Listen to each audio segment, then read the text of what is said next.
कर्माबाई को मारवाड़ की मीरा भी कहा जाता है। जब जब भगवान कृष्ण का उल्लेख आता है, मां कर्मा का नाम भी आ ही जाता है। वे भगवान की महान भक्त थीं और भगवान श्री कृष्ण उनके हाथ से प्रतिदिन भोग ग्रहण कर भोग की थाली रिक्त कर देते थे। कर्माबाई का जन्म राजस्थान के नागौर जिले की मकराना तहसील के कालवा गांव में हुआ। इस गांव में जीवन राम डूडी के घर चैत्र मास कृष्ण पक्ष की एकादशी पर एक पुत्री का जन्म हुआ। भगवान से बहुत मन्नतें मांगने के बाद इनका जन्म हुआ। नाम रखा गया कर्मा। कर्मा के चेहरे पर एक अनोखी आभा रहती थी। जीवन राम स्वयं धार्मिक पुरुष एवं अनन्य कृष्ण भक्त थे। उन्होंने अपने घर में कृष्ण भगवान का मंदिर बना रखा था। वे प्रतिदिन भगवान कृष्ण की पूजा करते और भोग लगाते तथा भगवान को भोग लगाने के बाद ही भोजन ग्रहण करते। यह उनके घर का नियम था। इसी प्रकार समय बीतता गया। कर्माबाई प्रतिदिन अपने पिता को श्री कृष्ण भगवान की पूजा करते देखती, उनको भोग लगाते देखती। यही सब देखते सीखते कर्माबाई का बचपन बीत रहा था। अतः बचपन से ही उस नन्ही कर्मा में भक्ति भाव के संस्कार थे। इन्हीं संस्कारों के बीच पलते बढ़ते कर्मा 13 वर्ष की हो गई। एक बार जीवन राम को कार्तिक पूर्णिमा स्नान के लिए पुष्कर जाना था। उनकी पत्नी भी उनके साथ जा रही थी। वे कर्मा को भी साथ ले जाना चाहते थे, लेकिन एक समस्या आ गई। उनकी अनुपस्थिति में भगवान को भोग कौन लगाता? इसलिए उन्होंने कर्मा को यह जिम्मेदारी सौंपी और बोले, पुत्री, हम दोनों पुष्कर स्नान के लिए जा रहे हैं। तुम सुबह भगवान को भोग लगाना और उसके बाद ही भोजन करना। कर्मा ने यह जिम्मेदारी सहर्ष स्वीकार कर ली। मां पिता के तीर्थ यात्रा के लिए जाने पर कर्मा ने सुबह स्नान आदि कर बाजरे की खिचड़ी बनाई और पूजा के लिए अपने घर में बने भगवान के मंदिर के समीप आ गई।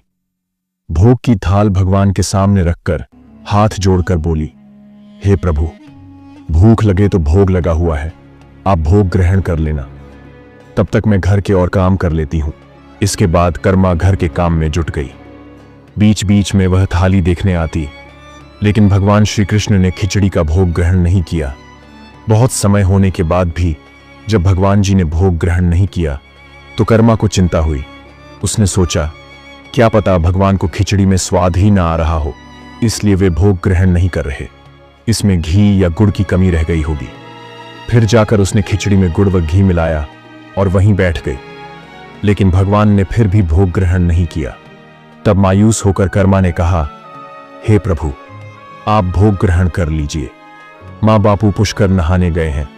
आपको भोग लगाने के लिए अभी कुछ दिन वे नहीं आएंगे। आपको भोग लगाने की जिम्मेदारी मुझे दी गई है, इसलिए आपको भोग लगाने के बाद ही मैं भोजन ग्रहण करूंगी। कुछ क्षण बाद भगवान ने फिर भी भोग ग्रहण नहीं किया।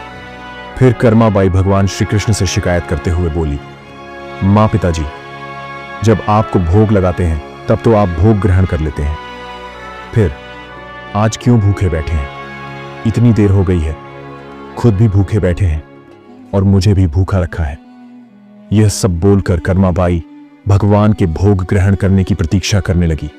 परंतु यह क्या, अब तो सुबह से दोपहर, दोपहर से शाम हो चली। भूखी कर्मा अब मायूस हो गई और दुखी होकर रोते हुए बोली, हे भगवान जी, आप भोग ग्रहण कर लीजिए, अन्यथा मैं भी भूखी ही रहूंगी। अंततः कान्हा की मूर्ति से आवाज आई। कान्हा बोले, कर्मा, तुमने पट तो बंद किया ही नहीं, तो मैं भोग ग्रहण कैसे करूं? यह सुनकर कर्मा ने पट खींचकर ओंठ कर दी। भगवान श्री कृष्ण ने खिचड़ी का भोग ग्रहण किया और थाली पूरी खाली हो गई। कर्माबाई ने पलटकर देखा तो भोग की थाली में भोग रिक्त हो गया था। तब कर्मा बोली, हे भगवान, इतनी सी बात थी तो पहले बता देते। खुद भी भूखे बैठे और मुझे भी भूखा बिठा रखा था। इसके बाद कर्मा ने भी खिचड़ी खाई। अब तो प्रतिदिन कर्माबाई खिचड़ी बनाती और कान्हा जी भी प्रतिदिन भोग ग्रहण करने आते। इसी बीच कर्माबाई ने सोचा कि सबसे पहले कान्हा जी को भोग लगा देना चाहिए। क्या पता उन्हें जल्दी भूख लग जाती हो। घर की साफ सफाई, नहाने धोने के कारण भगवान के भोग में देर हो जाती हो। फिर वह सबसे पहले उठकर बिना किसी कार्य को पूरा करे भोग बनाती और प्रभु को भोग लगा देती। फिर कर्माबाई अपने दिन भर के कार्य करती। कुछ दिनों बाद उसके माँ बापू तीर्थ से लौट आए। आते ही पिता ने अपनी लाडली पुत्री से पूछा, पुत्री, तुमने किसी भी दिन भगवान को भूखा तो नहीं रखा? कर्मा बोली, नहीं पिताश्री, मैंने भगवान जी को प्रतिदिन भोग लगाया। फिर कर्माबाई की माता किसी काम से रसोई घर में गई तो उन्होंने देखा, जाते समय तो गुड्डा का मटका पूरा भरा हुआ था, अब खाली कैसे हो गया। उन्होंने कर्मा को बुलाया और पूछा, पुत्री, गुड़ कहाँ है। कर्मा ने बताया कि रोज भगवान कृष्ण उसके पास आते और खींचड़ी का भोग ग्रहण करते। कहीं मिठास कम न हो जाए इसलिए खींचड़ी में गुड़ ज्यादा डाल दिया करती थी। कर्माबाई ने कहा, कान्हा जी ने बहुत देर तक खिचड़ी का भोग ग्रहण ही नहीं किया था, फिर पट बंद करने पर किया। यह सुनकर कर्मा के माता पिता चकित रह गए। वे जिन ईश्वर के आशीर्वाद प्राप्त करने हेतु इतनी दूर पुष्कर यात्रा पर गए थे, जिन्हें पाने के लिए लोग न जाने क्या क्या करते हैं, वे भगवान उनकी बेटी के हाथ से उनके घर में खिचड़ी का भोग ग्रहण करते हैं। यह कैसे संभव है। उन्होंने सोचा कि हमारी बेटी बावली तो नहीं हो गई। यह भी सोच लिया कि क्या पता कर्मा ने खुद ही पूरा गुड़ खा लिया हो। इस बात पर कर्मा ने कहा, अगर आपको यकीन नहीं है तो कल प्रातः देख लीजिए, मैं खुद भगवान को भोग लगाऊंगी। यह सब सुनकर वे रात भर सो नहीं पाए। अगले दिन कर्मा ने खिचड़ी बनाई और मंदिर में भोग की थाली रखकर पट बंद कर दिया और बोला, हे भगवान जी, मेरे मां बापू नहीं मान रहे कि मैंने आपको भोग खिलाया है। अब आप यह भोग खाकर स्वयं सिद्ध कीजिए। ऐसा कभी हो नहीं सकता कि सच्चे भक्त की पुकार सुनकर भगवान ना आए। भगवान को आना ही पड़ा। जब पट खुला तो जीवन राम और उनकी पत्नी आश्चर्यचकित थे कि भोग की थाली में भोग बचा ही नहीं है। फिर कर्मा का जीवन प्रतिदिन भोग लगाते ही निकला। कुछ सालों बाद जब कर्मा के माता पिता का निधन हो गया तो कर्माबाई अपने कान्हा की मूर्ति साथ लेकर तीर्थ यात्रा के लिए निकल पड़ी। परंतु भगवान की कृपा से उन्हें हर दिन खिचड़ी बनाने के संसाधन मिल ही जाते और वे प्रतिदिन कान्हा को भोग लगाती। तीर्थ यात्रा करती हुई देवी कर्मा भगवान जगन्नाथ की नगरी पहुंची। उन्होंने वहीं रहने का मन बना लिया। वहां भी रोज भगवान को खिचड़ी का भोग लगाती। भगवान भी प्रतिदिन उनके भोग को ग्रहण करते। जिस दिन उन्होंने पहली बार जगन्नाथपुरी में खिचड़ी बनाई, उसी दिन उनके पास से जा रहे एक बालक ने उनसे कहा, माता, घी की बहुत अच्छी सुगंध आ रही है, क्या भोजन बचा है। मां कर्मा ने कहा, हां बालक, बचा है, तुम बैठो, मैं तुम्हें देती हूं। यह कहकर देवी कर्मा ने उस बालक के लिए भी खिचड़ी लगा दी। बालक पूरे मन से स्वाद लेकर खिचड़ी खा रहा था। देवी कर्मा को यह देखकर सुख की अनुभूति हो रही थी। बालक ने खाते खाते पूछा, माता, क्या मैं कल भी आऊं? तो क्या आप मुझे खिचड़ी खिलाओगे? यह सुनकर देवी कर्मा मुस्कुराई और बोली, हां पुत्र, तुम प्रतिदिन आओगे तो मैं प्रतिदिन तुम्हें खिचड़ी खिलाऊंगी। यह सुनकर बालक प्रसन्न हुआ और प्रतिदिन देवी कर्मा के पास खिचड़ी खाने आया करता। एक दिन की बात है, सूर्य उदय होने के बाद माता कर्मा स्नान करने के लिए जा रही थी। जाते समय एक साधु मिले। उन्होंने कहा, माता, देखने में तो आप भक्त प्रतीत होती हैं, कहां जा रही हो? माता ने कहा, मैं स्नान करने जा रही हूं। साधु ने बोला, इस समय स्नान? एक भक्त को तो ब्रह्म मुहूर्त में ही स्नान आदि कर लेना चाहिए। माता बोली, महाराज, उठ तो मैं जल्दी जाती हूं, पर ठाकुर जी को भोग लगाने में देरी हो जाती है। साधु बोले, हे देवी, आप बहुत धार्मिक महिला हैं, भगवान को प्रतिदिन भोग लगाकर ही भोजन ग्रहण करती हैं, परंतु इन सब के भी नियम होते हैं।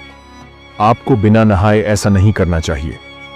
आप तो भगवान की परम भक्त हो, तो हे देवी, प्रतिदिन साफ सफाई करने के बाद नहा धोकर ही भगवान को भोग लगाया करो। यह सुनकर देवी कर्मा ने उनको हाथ जोड़कर प्रणाम किया और कहा, जी महाराज जी, आप जैसा कह रहे हैं मैं वैसा ही करूंगी। मैं इस बात से अनभिज्ञ थी। फिर साधु बाबा वहां से चले गए। अगले दिन से देवी कर्मा साधु की आज्ञा का पालन करते हुए साफ सफाई नहा धोकर भोग बनाने लगी। परंतु अब भोग लगाने में देरी हो जाती और जब तक भोग नहीं लगता उस बालक को भी भोजन नहीं मिलता। बालक आकर माता से कहता, माता, देर हो रही है, भूख लगी है, भोजन दो। माता कहती, थोड़ी देर रुक जा छोरे, मैं भोजन दे रही हूं। बालक जल्दी जल्दी खाकर भाग जाता। कुछ दिन ऐसे बीते, परंतु यह कौन जानता था कि वह बालक स्वयं भगवान जगन्नाथ हैं, जो प्रतिदिन बालक का रूप धारण कर कर्माबाई के हाथ से बनी खिचड़ी खाने आते थे। इतने दिनों में जब जगन्नाथ मंदिर का पट भोग के लिए खुलता तो भगवान के मुख पर की खिचड़ी का जूठन लगा होता। वहां के पुजारी ने मुस्कुराते हुए मन ही मन कहा, हे प्रभु, आपकी लीला भी अपरंपार है। न जाने किस भाग्यवान भक्त के यहां आप जाकर प्रतिदिन खिचड़ी खाकर आते हैं। फिर पूजा अर्चना हुई, दिन बीत गया, रात्रि हुई। रात्रि को पुजारी के स्वप्न में भगवान जगन्नाथ आए और उन्होंने पुजारी से कहा, हे भक्त, तुमने सही पहचाना। मैं अपनी एक अनन्य भक्त कर्माबाई के यहां प्रतिदिन उनके हाथ से बनी खिचड़ी खाने जाता हूं। वह मुझे बिल्कुल अपने पुत्र सा लाड़ करती हैं। उनकी भक्ति से मैं अति प्रसन्न हूं। परंतु इसी मंदिर के एक साधु ने उन्हें कुछ आम जीवन की ज्ञानवर्धक बातें एवं उपासना का तरीका समझाया, जिससे मुझे भोग लगाने में अब उनसे देरी हो जाती है। इसी वजह से मेरे मुंह पर खिचड़ी लगी रह जाती है। आपने ये सोचा, प्रभु की लीला तो अपरंपार है, वह तो सर्वव्यापी है।